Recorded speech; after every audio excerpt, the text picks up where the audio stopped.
I thought today I'd talk about very candidly about homesickness and how it's affected me and others that I know.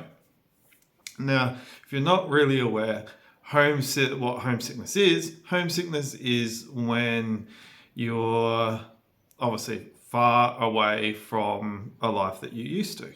So in my case, I'm Australian, grew up in South Australia, used to the Australian lifestyle.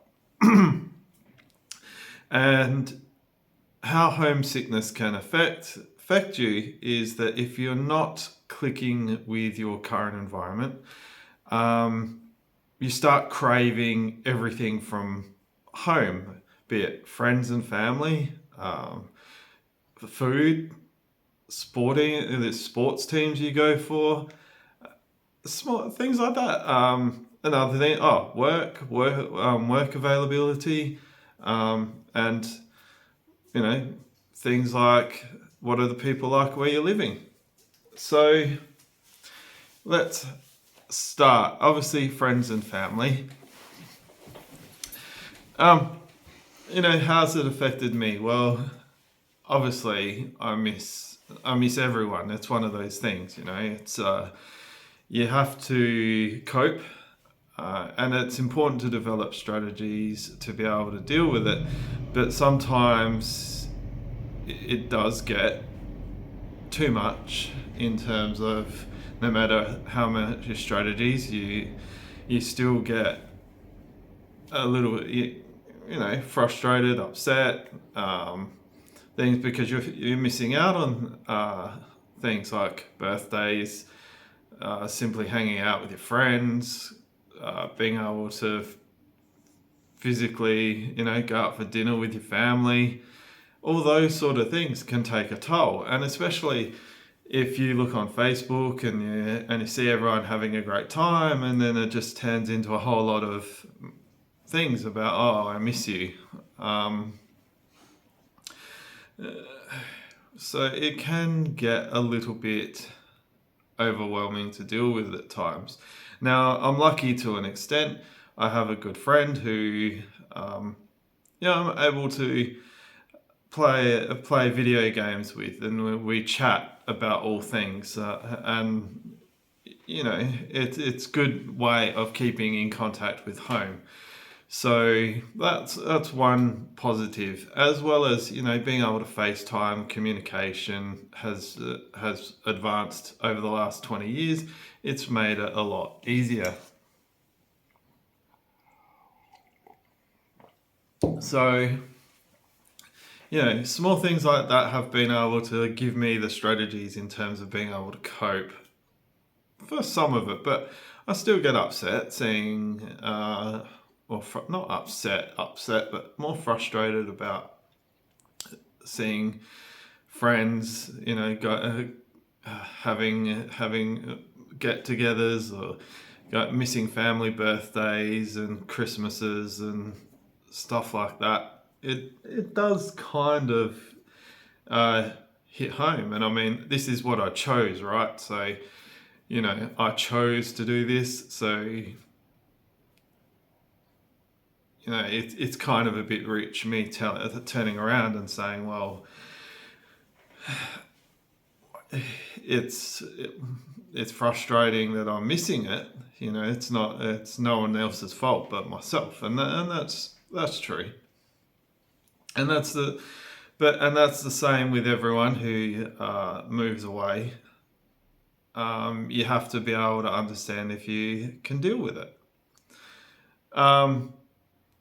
So I mean, what else kind of do I miss from home that also doesn't help? Well, I remember miss my sport. There is no AFL or cricket on TV in Portugal, so that is kind of frustrating. You can get a little bit of Australian basketball and soccer, but and it's on pay TV, and if you don't have it, then you just simply don't get to see it.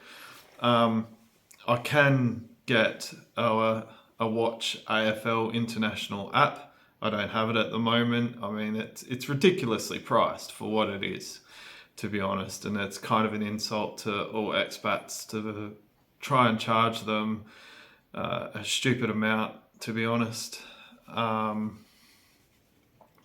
But it is what it is. You can't force them to drop the prices. But I just think it's an utter insult to charge for a sport that no one else watches, when you think they'd want a global appeal, right? So they'd want more people to subscribe. So I can get less. It costs me less to get a baseball subscription to the United States with 162 games plus playoffs. Than it does for an AFL game. So it's an utter rip-off. It really is.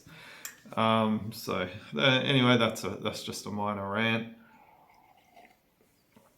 So there is that. I do miss being able to watch my team play. My team's the Adelaide Crows. So if you're wondering, the other thing, I guess, is you think with international cricket and the amount of international immigrants living in Portugal, especially, there is a lot from England, America, and lots of Indians, and people from all over the world here. And they don't even offer like international cricket on one of their TV stations, where it's ridiculous, to be honest. So that set me back.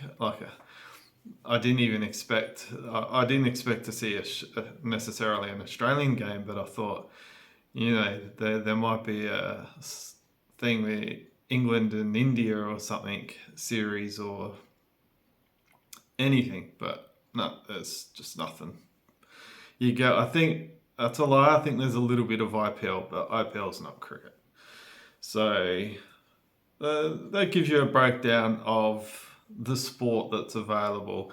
So, but and they do show V8 supercars, so they do show those, and obviously there's Formula One and stuff like that. So there are very little Australian sport that you can really get a fix on.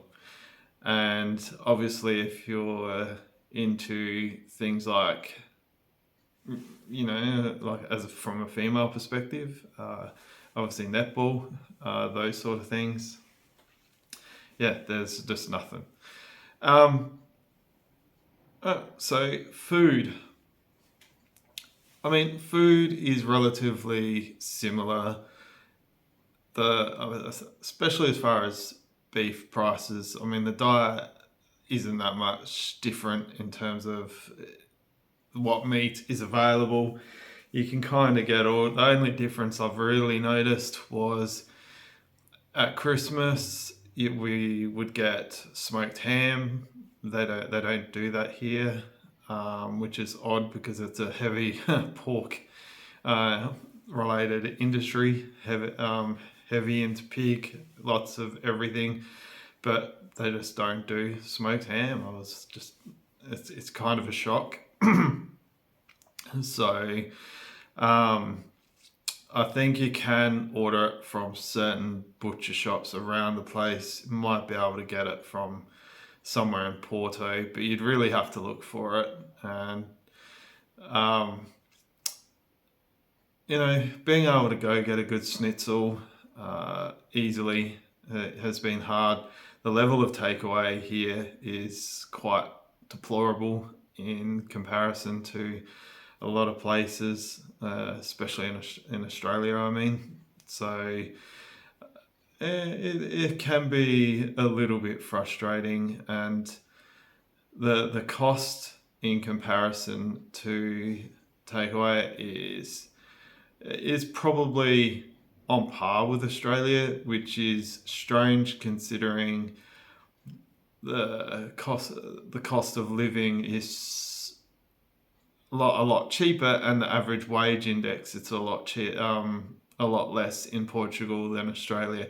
So for them to still, so for like KFC to still charge like a wounded bull, so to speak, is just insane. Like I can buy whole chickens here, obviously ready to just need to be cooked for under €4, and what you're telling me because they've cooked it, all of a sudden it's worth $30. So yeah, it's just stupid pricing. It really is. I mean, if you want to get a burger meal from Hungry Jack's or McDonald's, they do it's Burger King here. It's just the prices are just insane for really what it is. So yeah, it's just small things like that. It just really does make you miss home. So I mean, the strategies to kind of deal with it, I guess. I mean, it's not as much as you want to be able to um, integrate into society. I guess it's important to also live as you are. I can't just magically convert to Portuguese and think everything in Portuguese and be happy. There's a lot of Australian that I loved. So, with small things like having the house like very, how you would have it in Australia. We watch English TV shows. So, we watch Netflix. Everything's in English here. It kind of gives you that mental break that when you're at home, you're not thinking, oh, I'm in Portugal. So it's not a 24/7 cycle like the language barrier stuff. So in a way, it does give you that little bit of a break. And yeah, it's really can be quite hard. So I've tried to make this video about 4 or 5 times and I end up getting lost through it. I guess the main message that I wanted to just get across, even though I've rambled and ranted and so forth, is that it's important to really try and understand as much as possible before you leave exactly what might occur as far as homesickness goes. Understand what you're going to miss. That's really the trick to it. And I guess it gets worse. Like if friends and family can't come to see you and you're not in a position to be able to come see them, obviously a lot of time can pass between being able to see your friends and family. And so like I know like it's hard for my wife as well. Her family's all in New York. Her parents come here quite often though, so that has allowed us to obviously gives us some family to deal with, but aside from that, I mean, it's just us. So yeah, it can get very hard, I guess, mentally at times. You can just end up stressed. You're not getting that mental break that friends and family can provide. So yeah, anyway, I'll leave it there. Just thought I would make a raw, emotional video about homesickness, and I hope people who are looking to immigrate watch it and just have a good think to yourself that what am I leaving behind and how am I going to cope with it? Because ultimately you don't want to spend all this time and money moving somewhere and then it ends up being homesickness. It just ends up being too much for you to bear, and you've just got to go home because you just can't deal with it. So yeah, it is what it is. All right, like the video, subscribe. I'd love to see your comments. So, what your thoughts are on homesickness? What experiences have you had? What do you miss from your own countries? And I mean, I can only imagine the homesickness amongst immigrant groups who've had to flee their country because of persecution and war and political corruption and stuff. I mean, it's got to be horrendous to miss something and not have the ability to be able to go back. So, as much as I'm whinging and complaining about being so far away from Australia, it was my choice. I chose to go. So that's on me. But I do really do put it out there though that obviously do think about what it would be like for people who don't have the choice. All right. Speak to you later. Bye.